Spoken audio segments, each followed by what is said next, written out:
king. Thou art Ezra, a faithful servant of the God of Israel.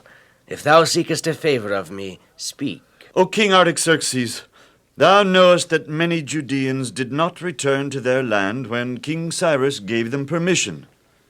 And when great King Darius issued the decree that all Judeans were free to return to their own land, still some remained, even as I. Are you asking for permission to go to Jerusalem? If it please the king. Gladly, Ezra, for I know that thou art a learned student of the laws of Moses and of your God. And your presence in Jerusalem will do much to strengthen and encourage your people to hasten with the building of their city and their temple. Thank you, your majesty. Also, Ezra, I am going to issue a decree permitting you to collect by free will offerings gold and silver to take with you to help rebuild the city and beautify the temple. I shall also permit all the people of Israel still living in my realm, which are minded of their own free will, to go to Jerusalem with thee. Before you go, appear before me, for I shall have a letter for you to take with you.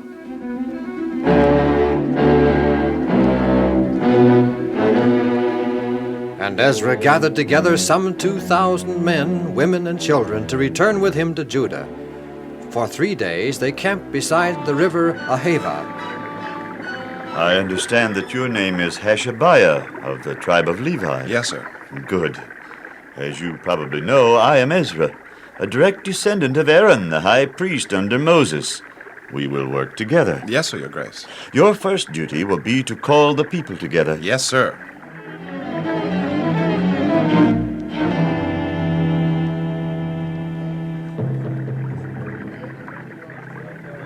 My people, by command of the king, we are permitted to return to Judah, the land of our fathers. With us, we have much gold and silver and valuable vessels for service in the temple at Jerusalem.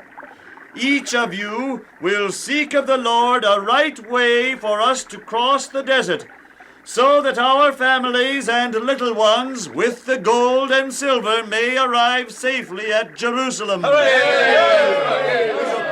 But Ezra, your grace, I'm sure that the king would gladly assign a regiment of soldiers to see us safely to Jerusalem. Yes, I know, Hashabiah, but I'm ashamed to ask such a favor of His Majesty. Well, there are many robbers and thieves who lie in wait for a band such as ours. Well, the king knows this. He must realize... His Majesty realizes this, yes, but I told the king that our God protects those who worship Him, but that His power and wrath is against all those who deny Him. I see and understand now, your grace, why it is necessary that we have faith and trust God to see us safely to Judah. Finally, Ezra and his small company left the camp at the river Ahava, and the angels of the Lord went before them and brought them safely to Jerusalem. And with thanksgiving and joy, Ezra had the gold and silver and precious vessels turned over to the proper officials of the temple. Now when these things were done, the great prince of Judah came to Ezra, saying, Ezra, your grace, I hesitate to make this report. Hesitate not, for the Lord hath made thee a prince, and thou hast a duty to perform. Thank you, your grace. Well, your grace, the people of Israel have done grievous sin.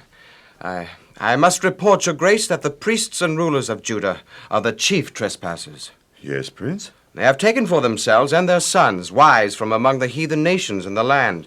Thus, your grace, have the priests and Levites mixed holy blood with the blood of idol worshippers.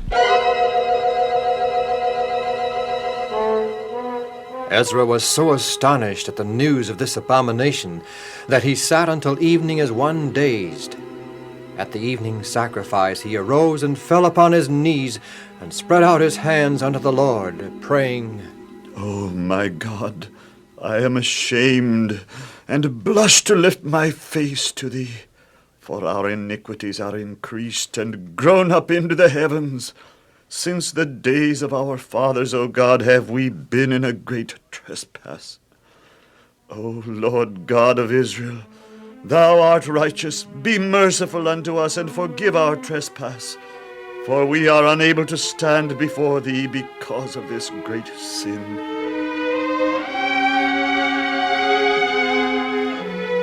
Now when Ezra had finished praying, behold, he gathered together a great congregation of men, women, and children who wept sore for the great sin they had done. And Ezra spoke to that great multitude and reminded them of the law of Moses relating to intermarriage. Then the people wept even louder and were much displeased with themselves. Then did Shechaniah, a priest, speak unto Ezra and the multitude. We have transgressed against our God and have taken strange wives of the people of the land. But, fellow Israelites, there is still hope for us concerning this great sin. We must make a covenant with our God to put away these idolatrous wives, and such as are born of them, let this be done according to the law of Moses.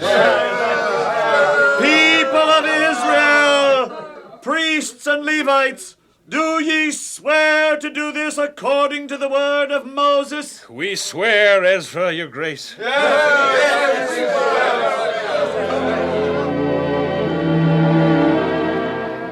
And Israel made an end to their men taking strange wives and their daughters taking strange husbands.